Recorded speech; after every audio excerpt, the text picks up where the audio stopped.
Hey guys, hello and welcome back. My name is Raza Ahmed और आप में फाउंडेशन क्लासेस के ऑनलाइन प्लेटफॉर्म पे आज हम करेंगे derivations of equations of motion. तो चलिए शुरू करते हैं आज की क्लास।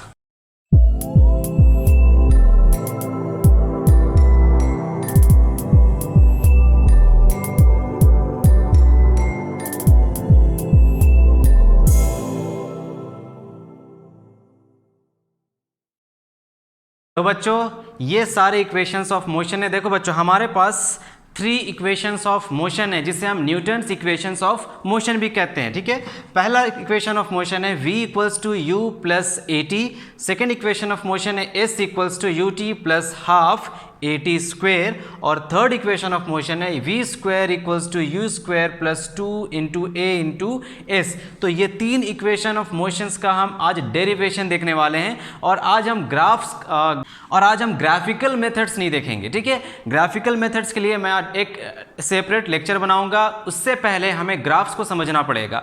तो इस लेक्चर के बाद मैं 2-3 वीडियोस में कवर करूंगा। एक वीडियो में कंप्लीट में कवर करने वाला हूं ग्राफ्स को, position time graph, velocity time graph and acceleration time graph, जिसे हम एक्सटी ग्राफ, एसटी ग्राफ या फिर वीटी ग्राफ या एटी ग्राफ भी कहते हैं। ठीक है ना, तो ये सारे ग्राफ्स पहले हम समझेंगे। अगर मैं अभी स्टार्ट कर दूं ग्राफिकल मेथड्स और इसे प्रूफ करूं, इसे डिराइव करूं, तो हो सकता है आपको ज़्यादा समझ में ना आए। इसीलिए मैं अभी सिंपली डेरिवेशन करता हूं, सिंपल डेरिवेशंस जो हम विदाउट यूजिंग द ग्राफ करने वाले हैं। और आने वाले लेक्चर में जब हम ग्राफ को डिटेल में डिस्कस कर लेंगे और स्टडी कर लेंगे, तो उसके बाद मैं कराऊंगा ग्राफिकल मेथड से ये तीनों इक्वेशन ऑफ मोशन। वो भी सिंपल सा है, बहुत ईजी लगेगा आपको। चलिए पहले इन तीनों इक्वेशन ऑफ मोशन को आज हम डिराइव करते हैं। ठीक है, चलिए यहाँ पे देखिए, v आपका फाइनल वेलोसिटी, u है इनिशियल वेलोसिटी, a है एक्सेलरेशन और t है time period. s is the displacement, u is initial, t is time period, a is acceleration, again t is the time period. उसी तरह यहाँ पे different terms का different meaning है। ठीक है, चलिए शुरू करते हैं। तो सबसे पहले जो हमारे पास इक्वेशन ऑफ मोशन है, that is your first equation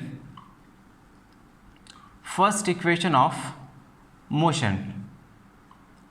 first equation of motion पहले लिख लेते हैं, उसके बाद डिराइव करेंगे। So first equation of motion बच्चों है v is equal to u plus a t. ठीक है, मैं u को इस तरह लिखूंगा सो दैट आप कंफ्यूज ना हो। v और u के टर्म में मैं u इस तरह से लिख रहा हूं। ठीक है, v is equal to u plus a t. इस फर्स्ट इक्वेशन ऑफ मोशन को हम डिराइव करेंगे।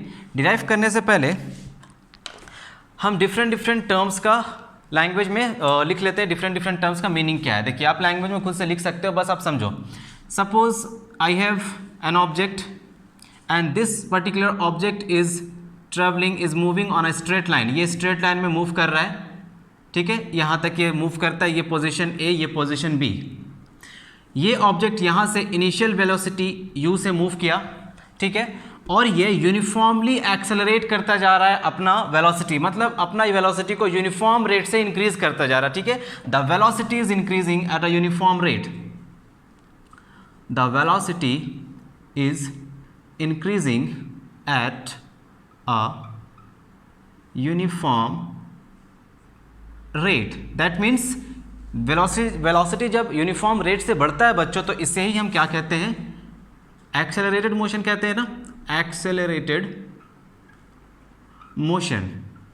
या फिर आप इसे बोल सकते हो यूनिफॉर्म एक्सेलरेशन, यूनिफॉर्म एक्सेलरेशन। या फिर आप इसे बोल सकते हो कांस्टेंट एक्सेलरेशन,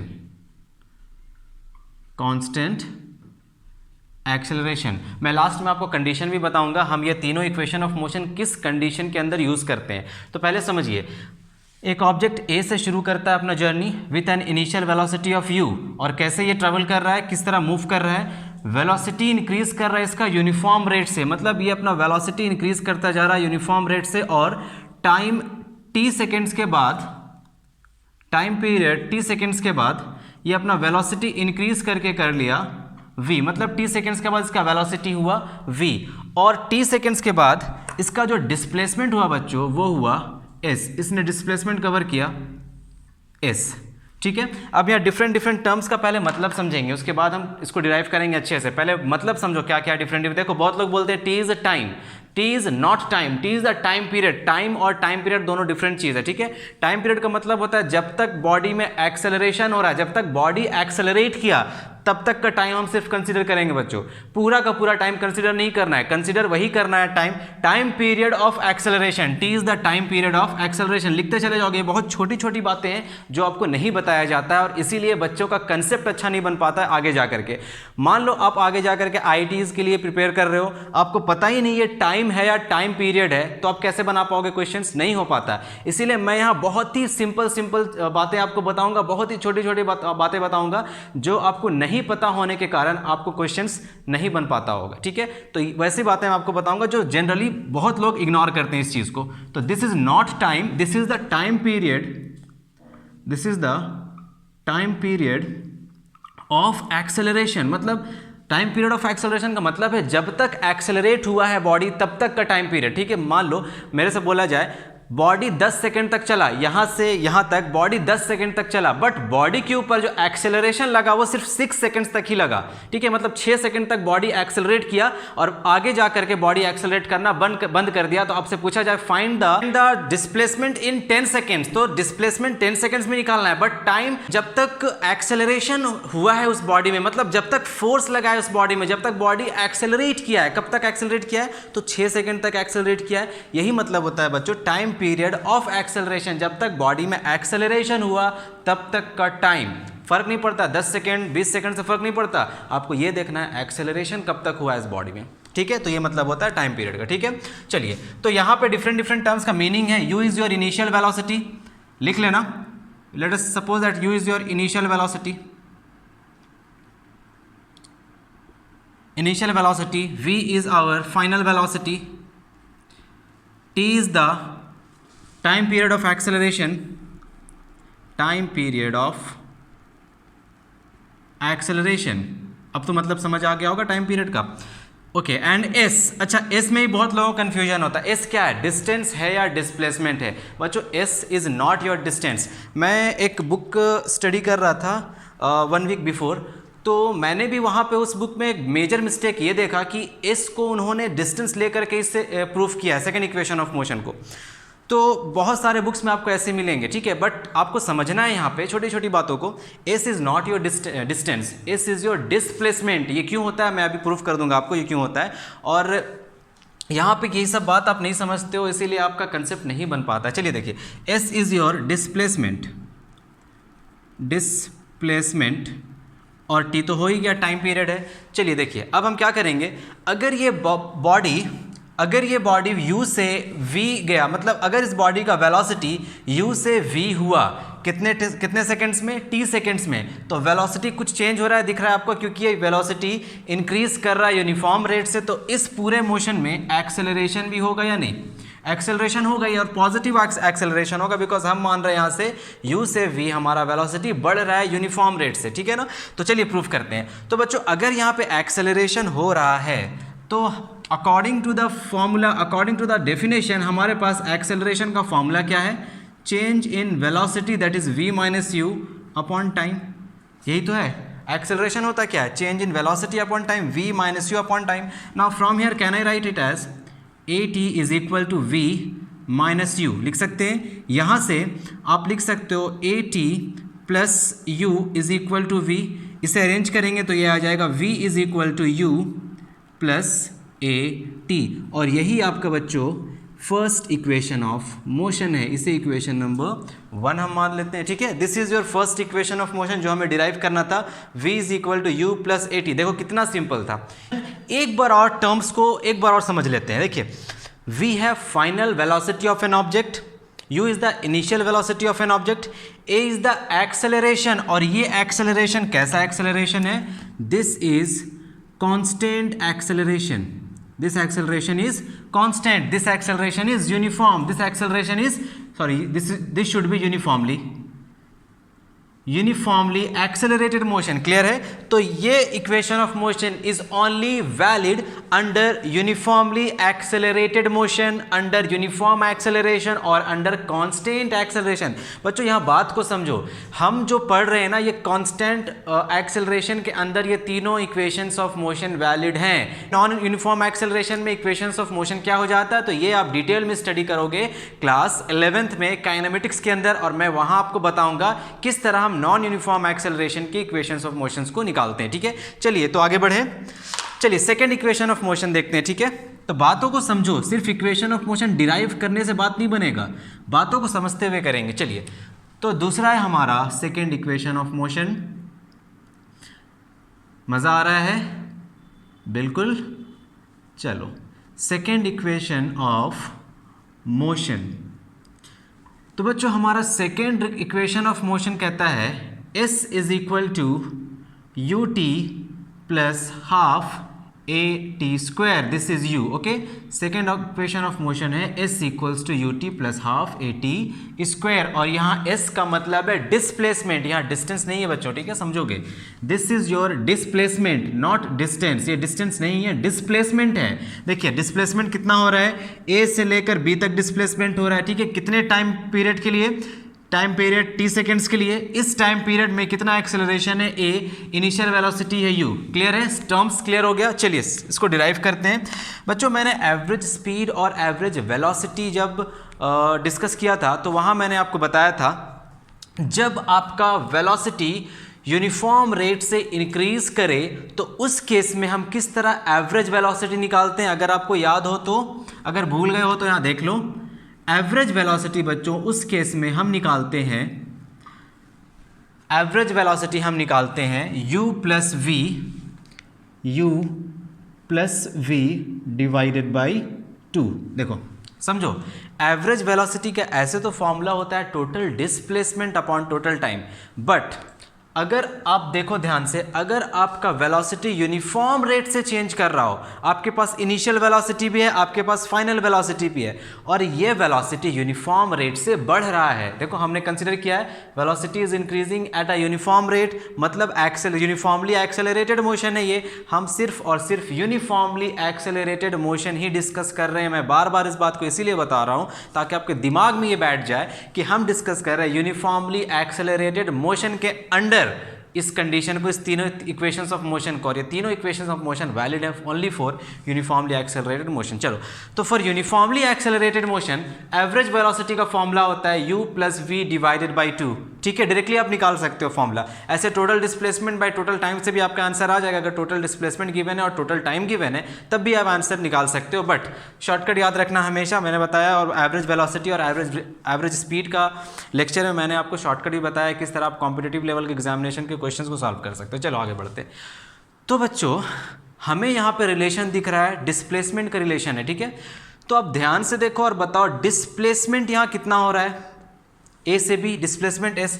तो क्या हम लिख सकते हैं जो टोटल डिस्प्लेसमेंट यहाँ पे हो रहा है, total displacement is equal to, total displacement will be equal to average velocity into time. देखो ये कहाँ से आया, आप लिखते थे ना distance is equal to speed into time. ये फॉर्मूला याद है आपको, distance is equal to speed into time. तो हम डिस्टेंस के प्लेस पे लिखेंगे displacement is equal to speed के प्लेस पे, और यहाँ स्पीड कौन सा कंसीडर करना है, एवरेज स्पीड है ना, क्योंकि ये मोशन कुछ लंबे टाइम के लिए हो रहा है, तो इसीलिए हम यहाँ पे एवरेज स्पीड ले लेंगे, एवरेज वेलोसिटी ले लेंगे, एवरेज वेलोसिटी इनटू ये टाइम टी। तो यहाँ पे लिख सकते हैं हम total displacement is equal to average velocity, उधर दिख रहा है क्या, एक मिनट, चलिए दिख रहा है। तो एवरेज वेलोसिटी बच्चों इनटू टाइम पीरियड। मैं बार बार बोल रहा हूँ ये small T time period of acceleration है, टाइम नहीं समझोगे इससे, ठीक है। टाइम लिखना है, समझना क्या है, टाइम पीरियड ऑफ एक्सेलरेशन, ठीक है ना। चलिए तो बच्चों टोटल डिस्प्लेसमेंट जैसा कि हमें यहाँ दिख रहा है, the displacement is S is your displacement, S हमारा डिस्टेंस नहीं है, एस इज योर डिस्प्लेसमेंट। अब देखिए एवरेज वेलोसिटी कितना है, एवरेज वेलोसिटी है u plus v divided by 2, ये रहा ब्रैकेट के अंदर। टाइम पीरियड ऑफ एक्सेलरेशन है t। टाइम पीरियड क्या है यहाँ पे, वो टाइम जब तक एक्सेलरेट हुआ बॉडी, जब तक बॉडी एक्सेलरेट हो रहा है, जब तक बॉडी पे फोर्स लग रहा है, उसका टाइम हमें लेना है। तो from first equation of motion, from first equation of motion, putting the value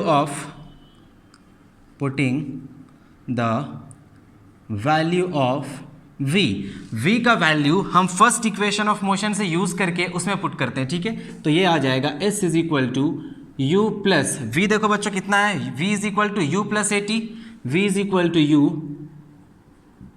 plus a t whole divided by 2 into t. बोलो सही है, ठीक है यहाँ तक। अब चलिए इसको सॉल्व करते हैं। s is equal to u plus u आ जाएगा 2u, ठीक है। अच्छा इसको पहले कंप्लीटली से सॉल्व कर लेते हैं। ये आ जाएगा u, ठीक है। यहाँ पे ध्यान से देखो, ये पूरे टर्म के बाहर ये t मल्टीप्लाइड है, इस पूरे टर्म के बाहर है ये t क्या है, इस पूरे टर्म के बाहर है। तो u में आप सबसे पहले t मल्टीप्लाई करो, हो जाएगा ut प्लस इस u में भी t मल्टीप्लाई करेंगे, हो जाएगा ut प्लस इस at में आप t मल्टीप्लाई करोगे तो ये आ जाएगा at स्क्वायर डिवाइडेड बाई 2। बोलो समझ आ रहा है कैसे हुआ? देखो हम क्या किए, इस v का वैल्यू हम इक्वेशन 1 से यूज़ करके यहाँ पुट करते हैं। तो u प्लस v के प्लेस पे u प्लस ए टी लिख देते हैं। अब देखो ये u और ये t, u इंटू टी हो जाएगा ut, ये u इंटू टी हो जाएगा ut, A T into T हो जाएगा ए टी स्क्वायर और डिवाइडेड बाई 2। यहाँ तक क्लियर है, समझ आ रहा है? रब करें इसे इधर, चलो देखो मैं इसे रब कर रहा हूँ यहाँ पे, चलो इसे भी रब कर देते हैं। देखिए अब इस पूरे इक्वेशन को हम सिंप्लीफाई करते हैं, ut प्लस ut हो जाएगा बच्चों ट्वाइस ऑफ ut। बोलो कोई दिक्कत नहीं, आगे हो जाएगा ए टी स्क्वायर, है ना, a t square divided by 2, कोई दिक्कत नहीं। चलिए तो s will be equal to, इसे अलग अलग करते हैं सारे टर्म्स को, ut divided by 2 plus a t square divided by 2, ये 2 से ये 2 कट गया, s का वैल्यू आया ut plus half a t square. देखो आया सेकेंड इक्वेशन ऑफ मोशन। तो बच्चों ये है आपका सेकेंड इक्वेशन ऑफ मोशन, जहाँ पे हर एक टर्म का अपना कोई मतलब है। s इज योर डिस्प्लेसमेंट, मैंने लिखा है कहीं पे, मैंने शायद यहाँ लिखा था, s is your displacement, u is your initial velocity, t is the time period of acceleration and a is the acceleration इस टाइम पीरियड के लिए, ठीक है। चलिए तो इसे कॉपी करो इतना, आगे देखते हैं third equation of motion, third and last.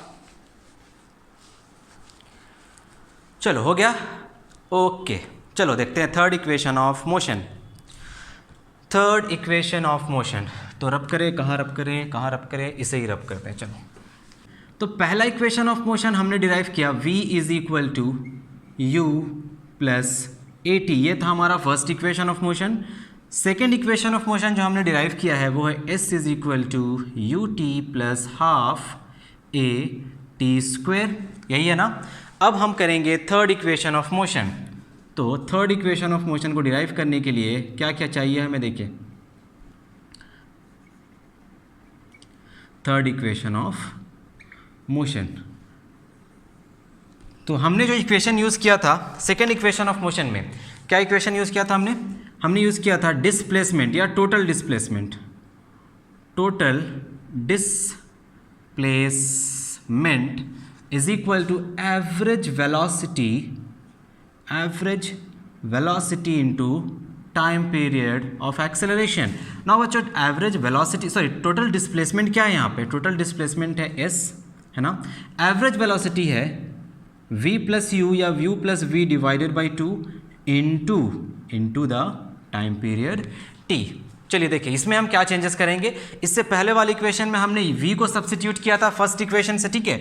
अब इसमें भी हम फर्स्ट इक्वेशन से ही t का वैल्यू निकाल कर पुट करेंगे टाइम में। देखो सब्स्टिट्यूटिंग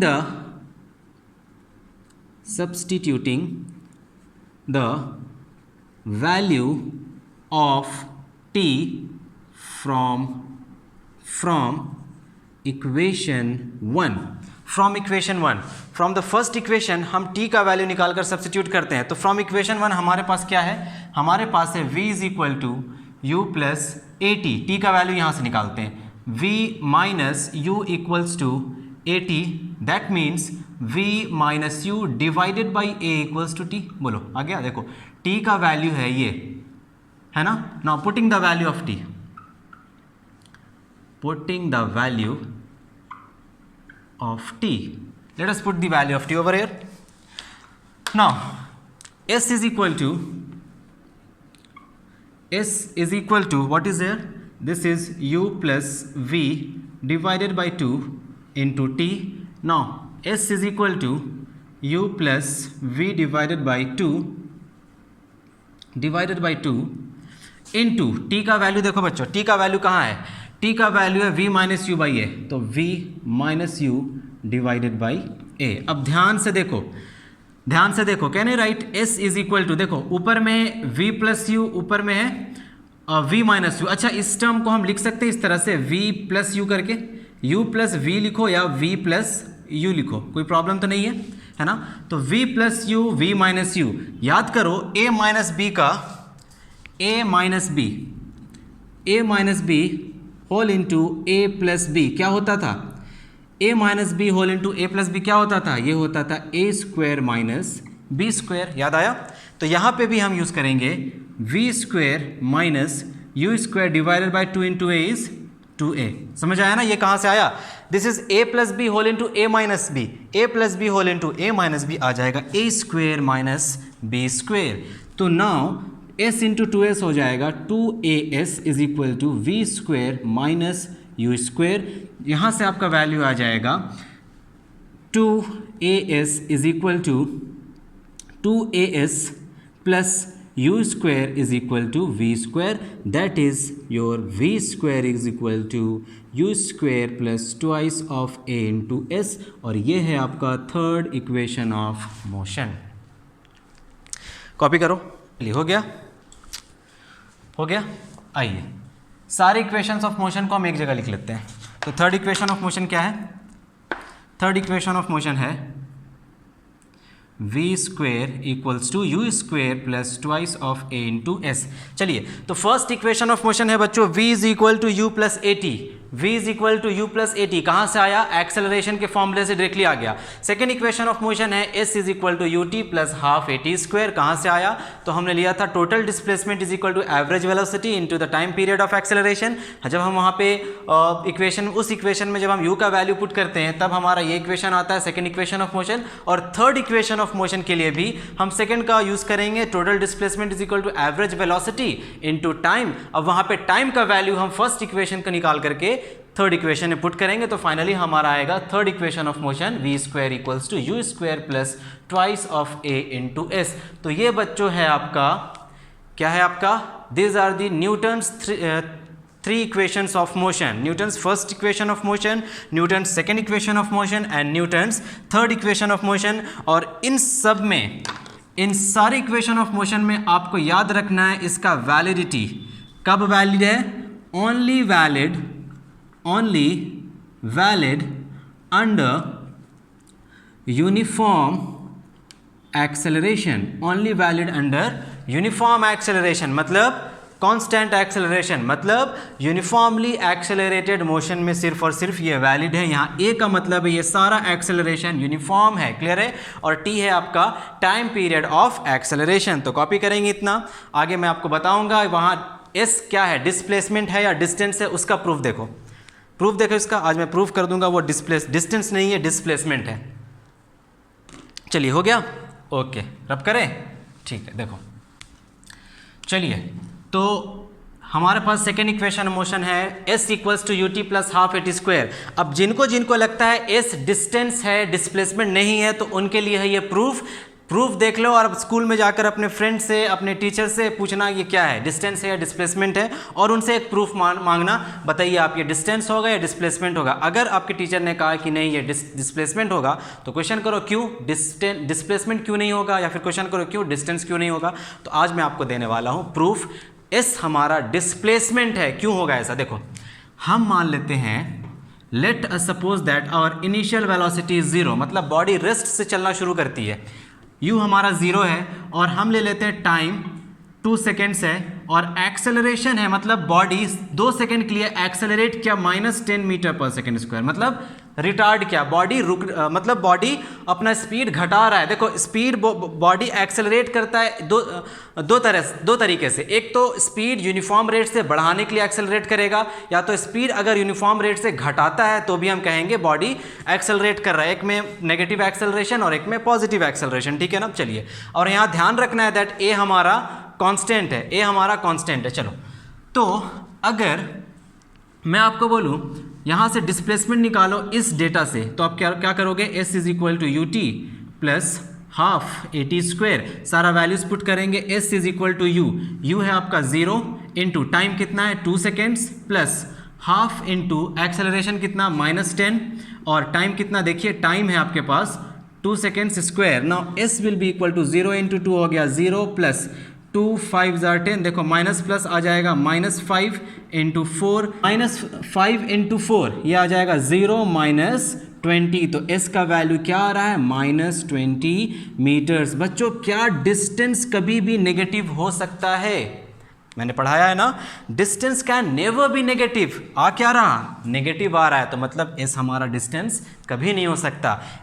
ये s का वैल्यू नेगेटिव आ रहा है, इस बात का प्रूफ है दैट ये 20 डिस्प्लेसमेंट है, this s is your displacement, because we have studied कि डिस्प्लेसमेंट हमारा पॉजिटिव भी हो सकता है, नेगेटिव भी हो सकता है और जीरो भी हो सकता है। कुछ ऐसे कंडीशंस भी आपको मिलेंगे जहां पे डिस्प्लेसमेंट का वैल्यू जीरो भी आएगा, तो डिस्प्लेसमेंट क्या है हमारा नेगेटिव। अगर डिस्टेंस होता तो डिस्टेंस तो पॉजिटिव आना चाहिए, बट पॉजिटिव आ रहा है क्या, यहाँ पे नहीं आ रहा है। तो यही एक प्रूफ है, और इससे बेहतर प्रूफ आपको मिलेगा 11th क्लास में, एक बेस्ट प्रूफ है उसका, बट उसके लिए आपको इंटीग्रेशन डिफरेंशिएशन वगैरह आना चाहिए, जो नॉन यूनिफॉर्म एक्सेलरेशन में हम उसको पढ़ते हैं। तो नॉन यूनिफॉर्म एक्सेलरेशन में जब बताऊंगा मैं आपको equations of motion class 11th में, तो मैं आपसे वो प्रूफ भी डिस्कस करूंगा, और इससे अच्छा प्रूफ है वो, इससे बहुत बेहतर प्रूफ है, बहुत बेस्ट प्रूफ है। ये तो बस एक कंसेप्ट बनाने के लिए मैंने प्रूफ कर दिया कि देखो ये डिस्टेंस s का वैल्यू आ रहा है नेगेटिव, अगर s का वैल्यू नेगेटिव आ रहा है तो ये फॉर श्योर डिस्प्लेसमेंट ही होगा, डिस्टेंस नहीं होगा, because distance can never be negative. Okay, तो ये रहा आपका प्रूफ।